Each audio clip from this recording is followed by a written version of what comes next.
Bonsoir, bien-aimés dans le Seigneur. Nous sommes vendredi, c'est notre journée consacrée à l'enseignement de la parole de Dieu. Et ce soir, nous allons aborder un thème qui s'intitule « Dieu est le soutien de ses serviteurs ».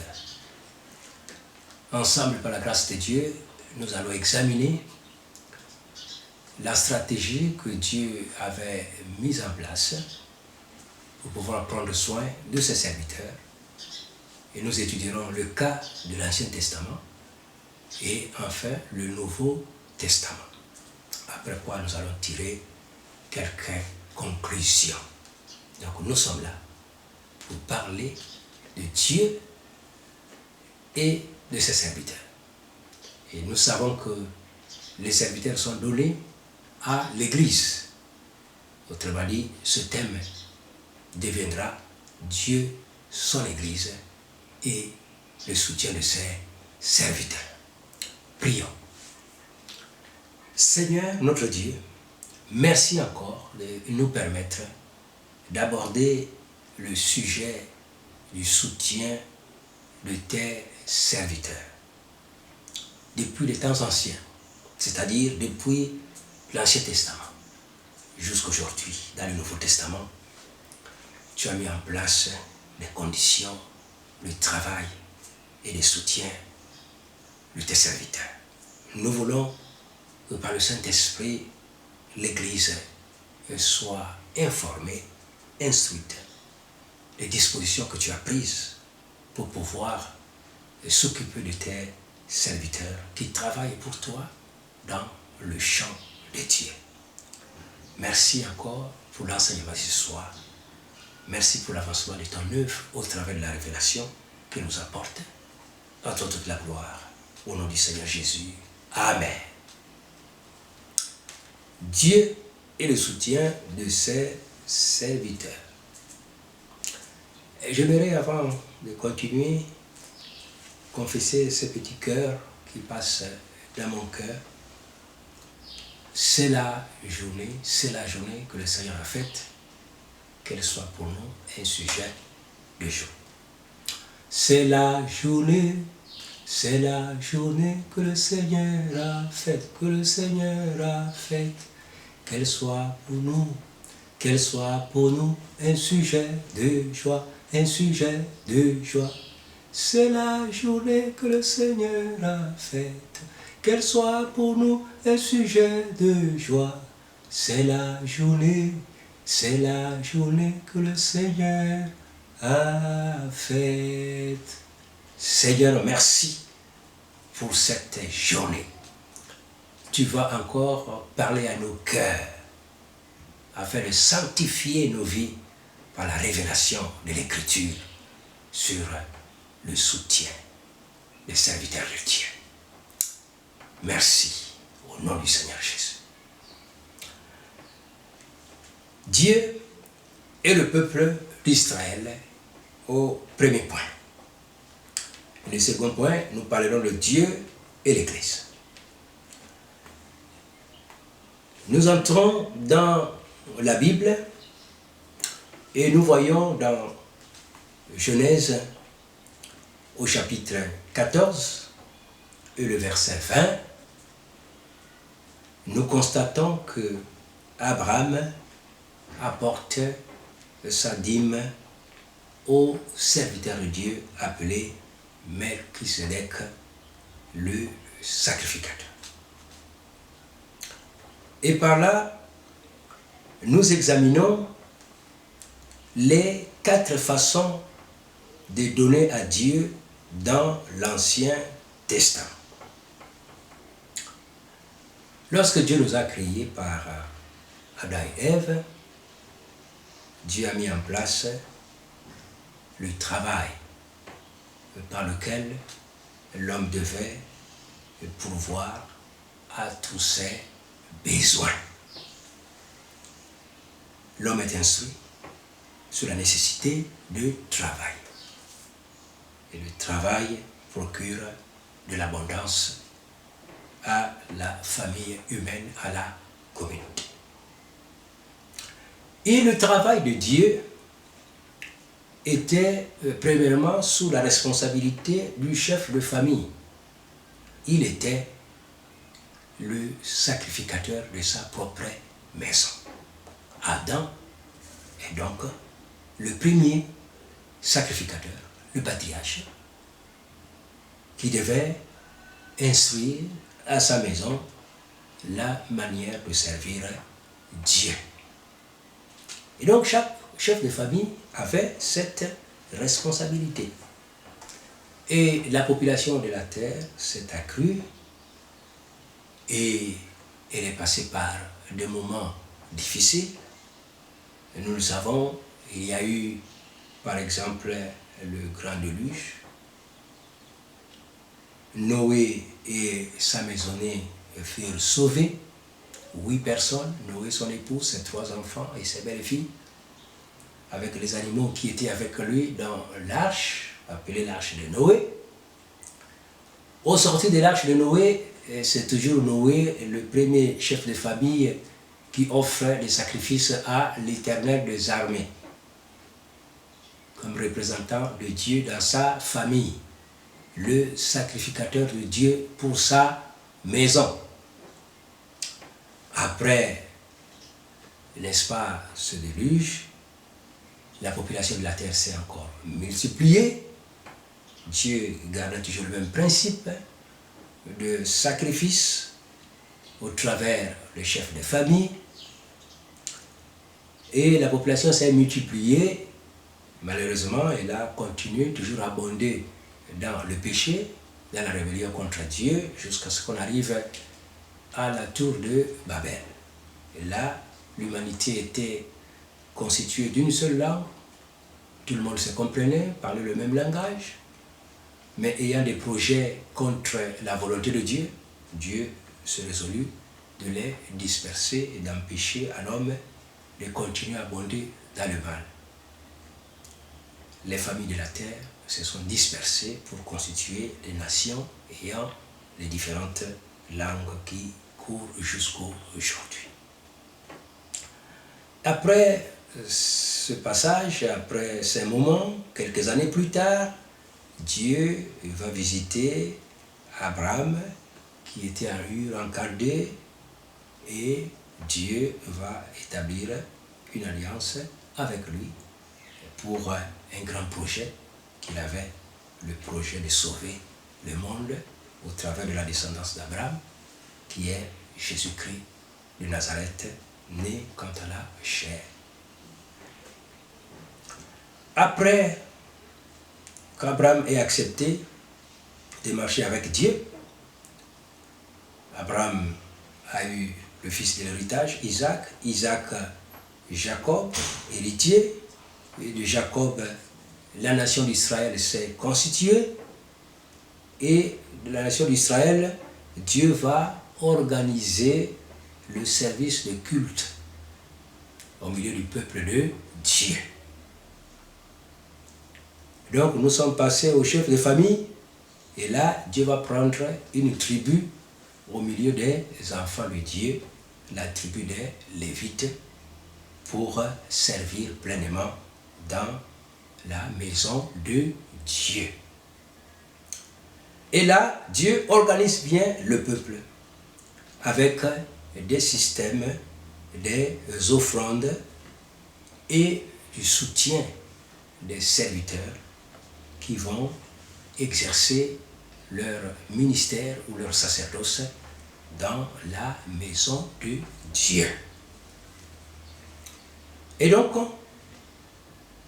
dans l'Ancien Testament, nous retrouvons 4 formes d'offrandes qui étaient offertes à l'Éternel des armées. Il y a les dîmes, la 10e partie de ses revenus. Il y a les offrandes ordinaires et volontaires. Donc dans les offrandes, il y avait les offrandes ordinaires et les offrandes volontaires pour les situations particulières, comme dans les constructions. Il y avait des sacrifices, très connus comme étant des sacrifices lévitiques, là où il y avait des holocaustes à présenter à Dieu, des sacrifices de culpabilité, des sacrifices d'expiation, des sacrifices d'action de grâce. Il y avait également les prémices, le premier produit, vous voyez, de ces champs, de ces plantations, qu'il fallait apporter à l'Éternel des armées. Donc, nous sommes là dans l'Ancien Testament organisé, le peuple de Dieu organisé, ayant le temple avec eux, et les serviteurs à travailler, à servir, à exercer leur ministère, leur sacerdoce dans le temple de Dieu. Donc la nécessité d'avoir les serviteurs a amené Dieu à établir le ministère à temps plein, le sacerdoce à temps plein. Avant cela, tout le monde travaillait.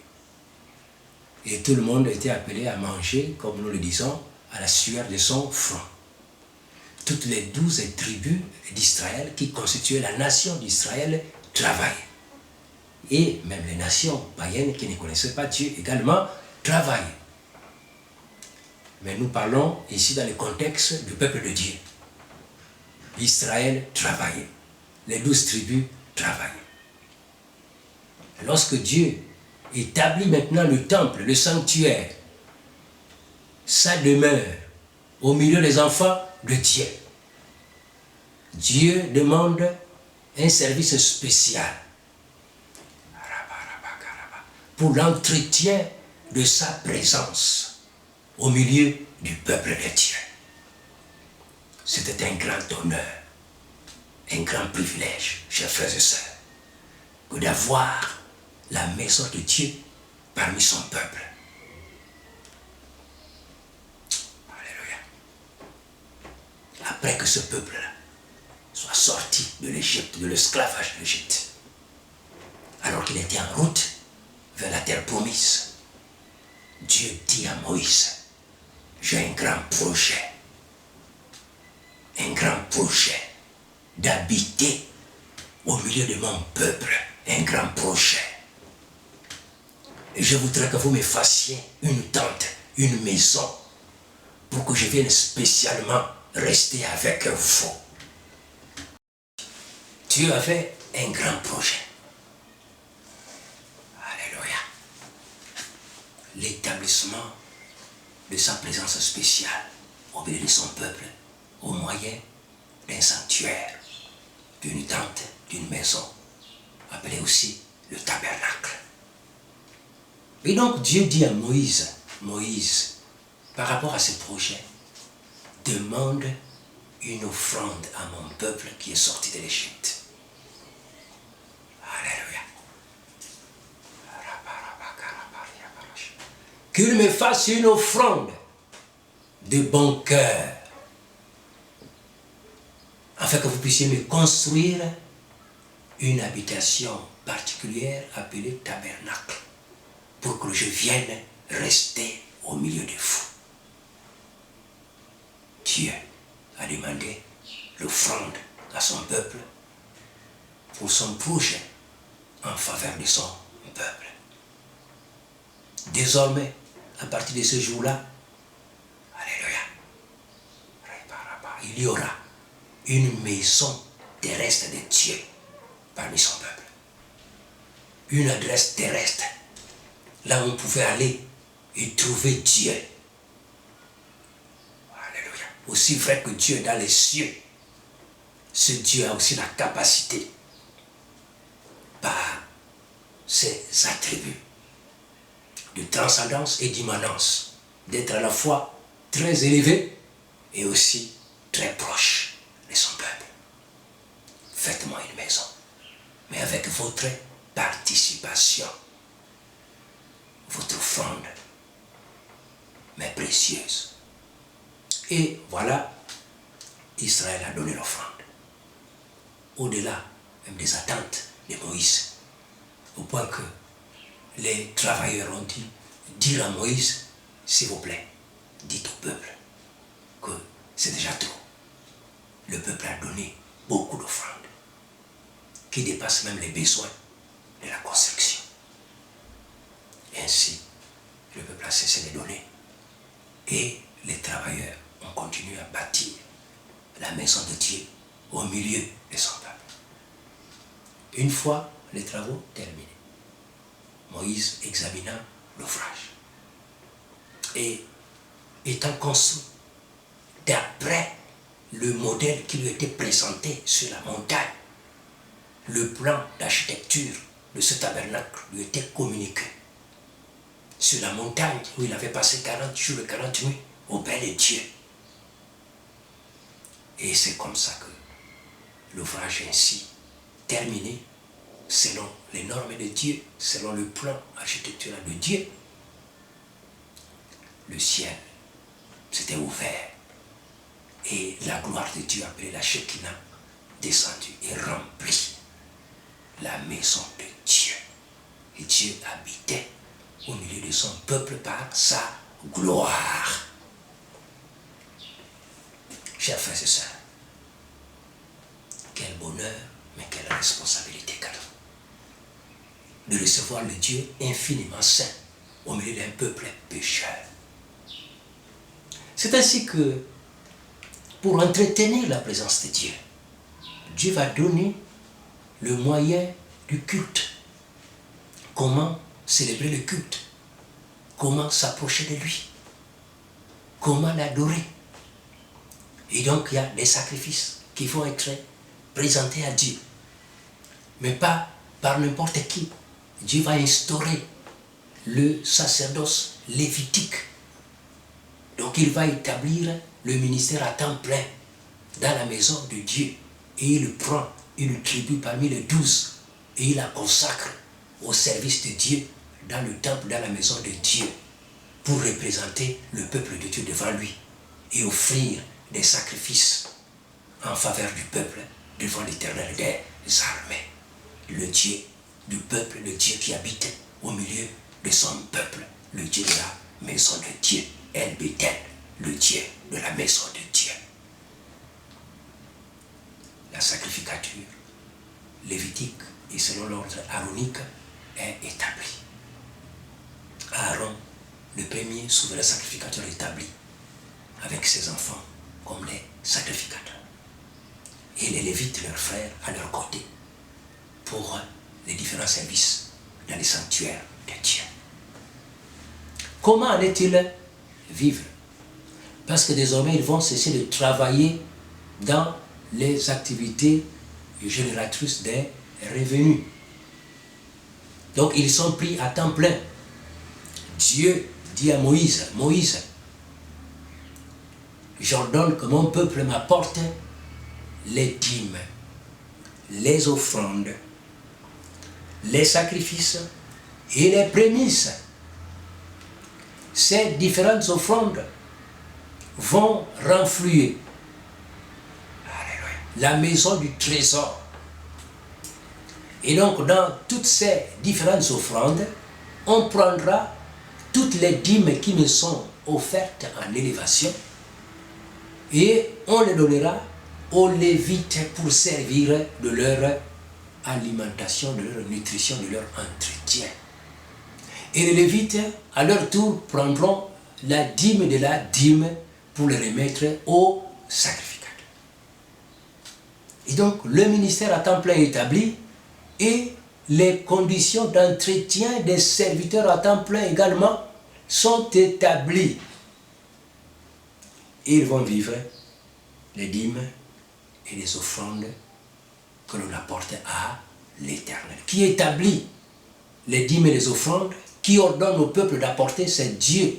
Le Dieu qui donne le premier au peuple et aussi le Dieu qui demande en retour au peuple de lui apporter certaines offrandes pour les projets de Dieu en faveur du peuple.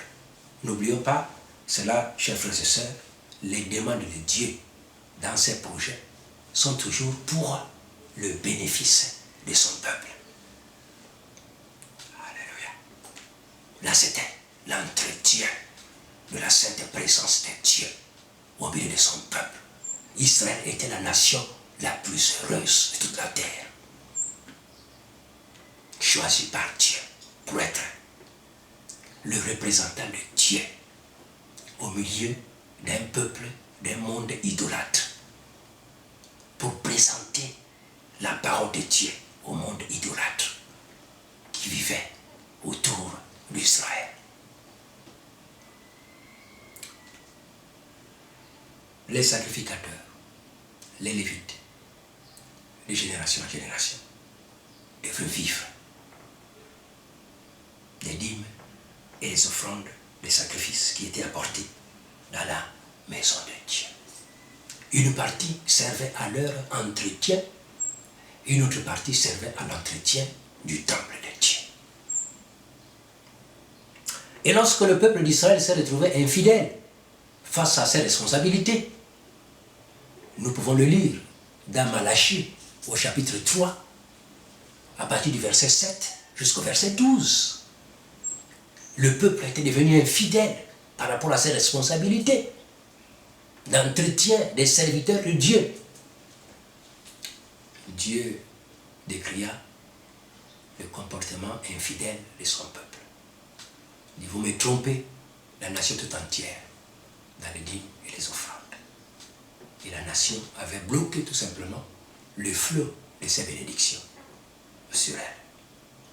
Dieu dit, revenez à moi, apportez les dîmes et les offrandes dans ma maison pour qu'il y ait de la nourriture en abondance. Mettez-moi de la sorte à l'épreuve et vous verrez. Si je n'ouvre pas pour vous les écluses des cieux, si je ne répands pas sur vous la bénédiction en abondance, je serai le défenseur de vos intérêts. Je serai le puissant guerrier face à vos adversaires, à vos ennemis.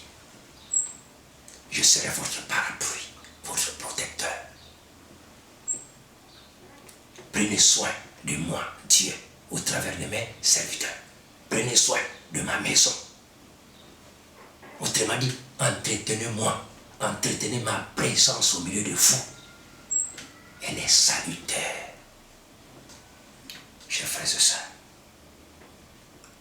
Israël, malheureusement, à plusieurs reprises, était infidèle. Infidèle. Alléluia. Jusqu'à ce qu'arriva le Seigneur Jésus. Alléluia. Le Christ de Dieu est arrivé. Il a trouvé un pays, une nation dans l'infidélité. Mais Dieu tient à ses promesses. Malgré l'infidélité du peuple, Dieu est arrivé au travers de son Fils Jésus. Pour toujours ce grand projet de Dieu. Alléluia. De manifester sa présence au milieu de son peuple. D'établir sa présence au milieu de son peuple. Une présence salutaire. Une présence qui fasse du bien. Une présence rédemptrice, libératrice de son peuple. Jésus est venu. Lui, supérieur au temple de Salomon. Il est arrivé. Dieu manifesté en chair, chers frères et sœurs. Dieu, le Dieu du ciel, manifesté en chair. Le Fils de Dieu, Dieu le Fils,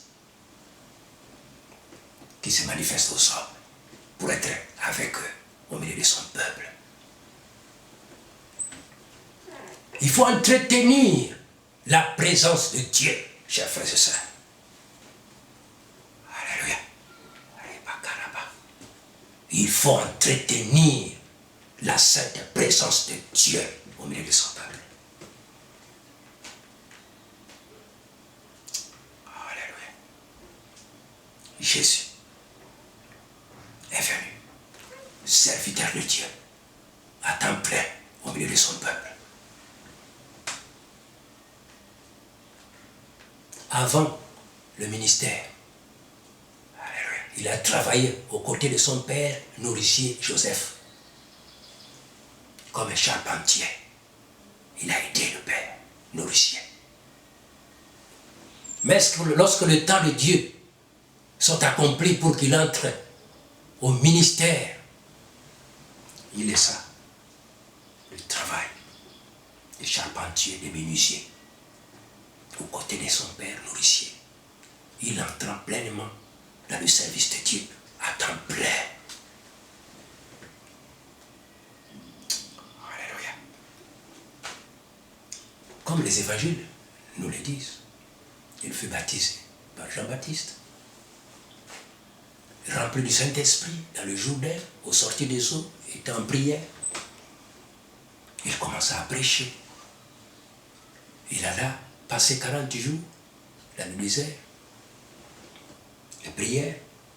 Et donc Jésus, après avoir passé 40 jours et 40 nuits dans la prière, le jeûne dans le désert, revint, oui,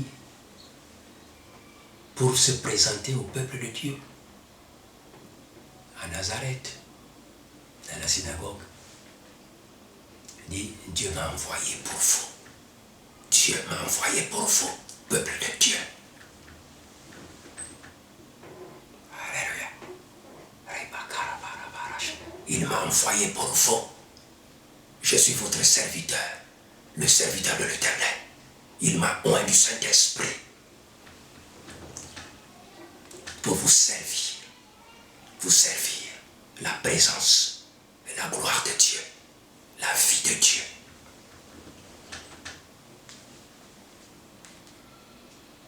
L'Esprit m'a oint, serviteur de l'Éternel. Isaïe dit de lui, voici mon serviteur que j'ai choisi, mon bien-aimé en qui mon âme prend plaisir. Je mettrai mon esprit sur lui. Il annoncera la justice aux nations, et les nations espéreront en son nom. Dieu m'a envoyé, serviteur de l'Éternel, en votre faveur. Il a travaillé jusqu'à offrir sa vie en rançon.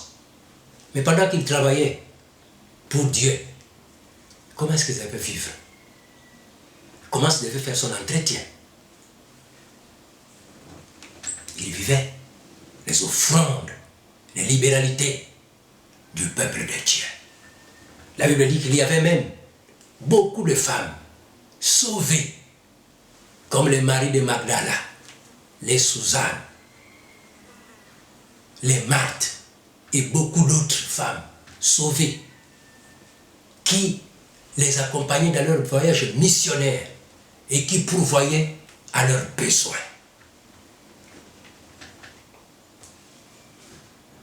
Il a travaillé à temps plein. Et à ses côtés, il avait pris encore 12 autres disciples enrôlés à temps plein à ses côtés. Ils n'ont pas travaillé les activités génératrices de revenus, les AGR comme nous l'aimons dire. Ils ont vécu les libéralités, les dîmes du peuple de Dieu. Jésus est parti. Il a dit, je bâtirai mon église et les portes de ce journellement ne prévaudront point contre elle. Il a mis en place l'église. Le jour de la Pentecôte, le Saint-Esprit est descendu pour l'inauguration officielle de l'église avec 120 personnes, la première église. Ensuite, 3000 autres se sont ajoutés après la prédication de la Pentecôte. Et là, le travail de Dieu s'accélère. Et donc nous voyons dans ce travail-là les ministères à temps plein réapparaître, avec d'autres types de ministères à temps partiel, de laïcs servant également dans la cause de l'évangile. Mais il y a toujours une partie des disciples, des chrétiens qui travaillent à temps plein. Alors, comment en prendre soin? La Bible dit dans 1 Pierre, chapitre 2, le verset 4 à 5, « Approchez-vous de lui, pierre vivante, rejetée par les hommes, mais choisie et précieuse devant Dieu. Et vous-même, comme des pierres vivantes, édifiez-vous pour former une maison spirituelle, un saint sacerdoce, afin d'offrir des victimes spirituelles agréables à Dieu par Jésus-Christ. » Nous sommes dans le Nouveau Testament. Quelles sont les offrandes à apporter à Dieu? La Bible appelle ces offrandes-là des victimes spirituelles que l'on apporte à Dieu dans le Nouveau Testament pour l'entretien des serviteurs de Dieu et les besoins de l'œuvre de Dieu. Qu'est-ce qu'on appelle les victimes spirituelles dans le Nouveau Testament? Premièrement, c'est le corps. Dans Romains chapitre 12, le premier verset. La Bible appelle notre corps un sacrifice vivant, saint et agréable à Dieu, ce qui est de notre part un culte qui lui soit favorable. Victime spirituelle, nos lèvres, c'est-à-dire le fruit de louange qui confesse son nom. Hébreux chapitre 13, le verset 15. Victime spirituelle, la libéralité, les dons volontaires. La Bible dit, et n'oubliez pas la bienfaisance et la libéralité, car c'est à de tels sacrifices que Dieu prend plaisir. Hébreux chapitre 13, versets 15 à 16. La libéralité, la bienfaisance, les dîmes. Hébreux chapitre 7, versets 1 à 8. Les dîmes sont apportées à l'Éternel, le grand souverain sacrificateur qui est Jésus-Christ.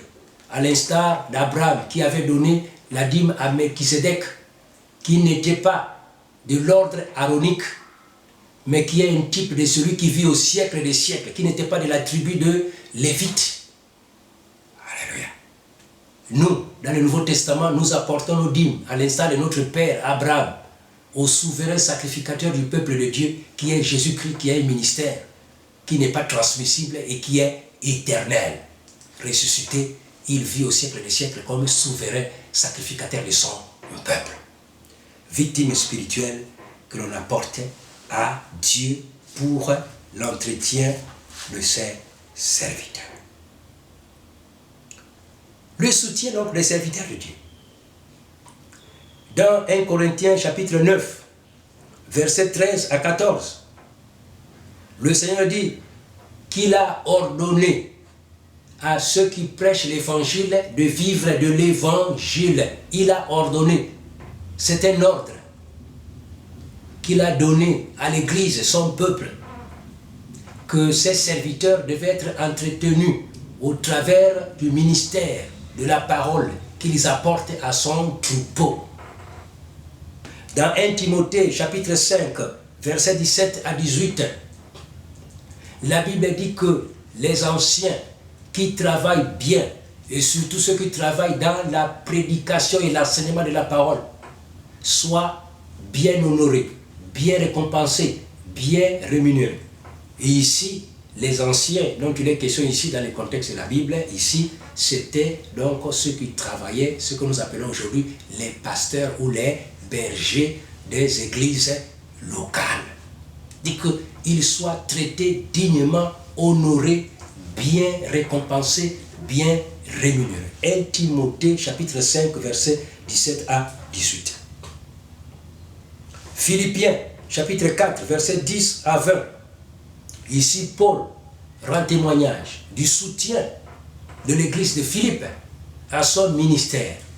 Il remercie Dieu et les Philippiens pour avoir participé à son entretien en envoyant à plus d'une fois les offrandes pour l'entretien de Paul et de son équipe missionnaire. Et avec joie, Paul prophétise la bénédiction de la part de Dieu. Il dit, mon Dieu pourvoira à tous vos besoins selon sa richesse avec gloire à Jésus-Christ. Vous voyez, Paul prophétise la bénédiction sur toute l'église de Philippe parce qu'elle a participé à l'entretien, au soutien du serviteur de Dieu et de son équipe missionnaire. 3 Jean, versets 5 à 8. L'apôtre Jean écrit au bien-aimé Gaius, un homme chrétien, riche, mais très libéral, très hospitalier. Jean envoie la lettre prophétique à Gaius, dit, frère, tu marches dans la vérité, tu es hospitalier et tu es un grand sponsor pour l'œuvre de Dieu. Tu soutiens les serviteurs de Dieu, tu soutiens les ministères itinérants, Tu soutiens les enseignants qui passent par chez toi. Tu soutiens tous ceux qui travaillent dans l'œuvre de Dieu, qui vont de lieu en lieu, prêchant la parole de Dieu. Lorsqu'ils arrivent chez toi, tu tranquillises leur cœur en pourvoyant à leurs besoins. Et de ce fait, tu participes à l'œuvre missionnaire avec eux. Tu auras aussi ta part d'héritage et de récompense dans les cieux. Et non seulement dans les cieux. Gaïus, voici la promesse prophétique que Dieu t'envoie. Que tu prospères à tous égards et sois en bonne santé, comme prospère l'état de ton âme. Tite, chapitre 3, le verset 13. Paul dit à Tite,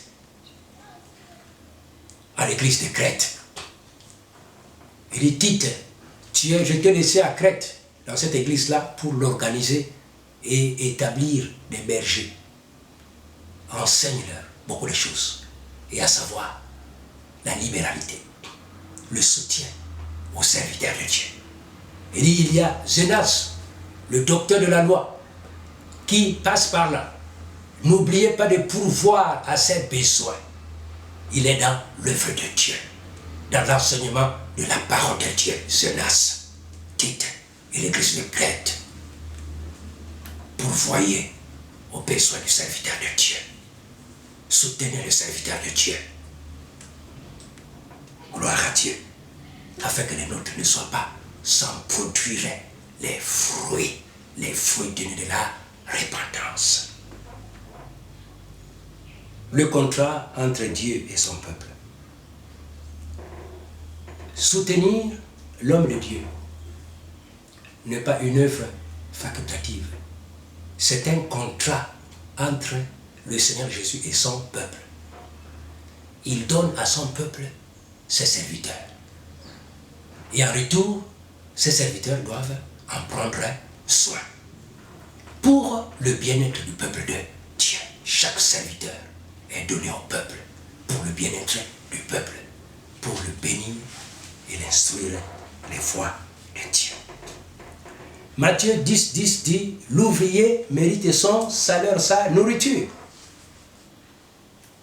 Et Galates, chapitre 6, le verset 6, dit que chaque enfant de Dieu a la responsabilité de partager son héritage avec le serviteur de Dieu qui le nourrit de la parole de Dieu. Chers frères et sœurs, Galates, chapitre 6, le verset 6. Dieu t'a donné les serviteurs et il va te juger de la manière dont tu en prends soin. Galates 6, 6 nous recommande que chacun prenne soin de son serviteur. Si Dieu t'a envoyé un serviteur qui te nourrit, prends-en soin. Si tu meurs de faim, ton serviteur mourra de faim. Si tu manges un morceau de pain, tu partages ce morceau de pain avec ton serviteur. Et c'est comme ça que Dieu te bénira en retour. Gloire à Dieu. Nous concluons en disant que notre reconnaissance envers Dieu par rapport au serviteur qui nous a envoyés pour nous paître, pour nous conduire sur les voies droites de Dieu, notre reconnaissance envers lui, envers notre Dieu, va se refléter de la manière dont nous allons en prendre soin. Si nous sommes ingrats envers le Seigneur, nous allons négliger également les serviteurs qu'il a envoyés auprès de nous. Mais si nous sommes reconnaissants, sachant que c'est pour notre bien qu'il a envoyé les serviteurs, pour nous paître, pour nous soigner, pour nous guérir avec la parole de Dieu, pour participer à notre prospérité spirituelle, alors, en ce moment-là, nous appliquerons également les recommandations de Dieu. Galates, chapitre 6, le verset 6. Amen. Prions. Seigneur notre Dieu, merci encore pour la stratégie que tu as mise en place pour t'occuper de tes serviteurs qui travaillent à temps plein pour paître l'Église du Seigneur que tu t'es acquise par ton propre sang. Tu as instruit ton Église à participer à l'offrande, à la libéralité, aux dîmes, pour l'entretien de tes serviteurs, l'œuvre de Dieu dans notre génération, dans notre pays, avant que tu ne reviennes. Seigneur, nous prions que nos cœurs s'ouvrent devant toi, que nos mains également s'ouvrent devant toi, pour être fidèles dans les soins que nous devons apporter à nos serviteurs de ta part. Seigneur, que ton peuple soit béni, comme tu bénissais Israël, lorsqu'il était fidèle en toutes choses et en particulier dans les dîmes et l'offrande. Tu as prévu également bénir l'Église de toutes sortes de grâces, afin que possédant toujours en toutes choses, de quoi satisfaire à tous ses besoins, qu'elle ait encore en abondance pour toute bonne œuvre. Seigneur, je prie que cette promesse devienne réalité au milieu du peuple qui te sera fidèle. Au nom du Seigneur Jésus. Amen.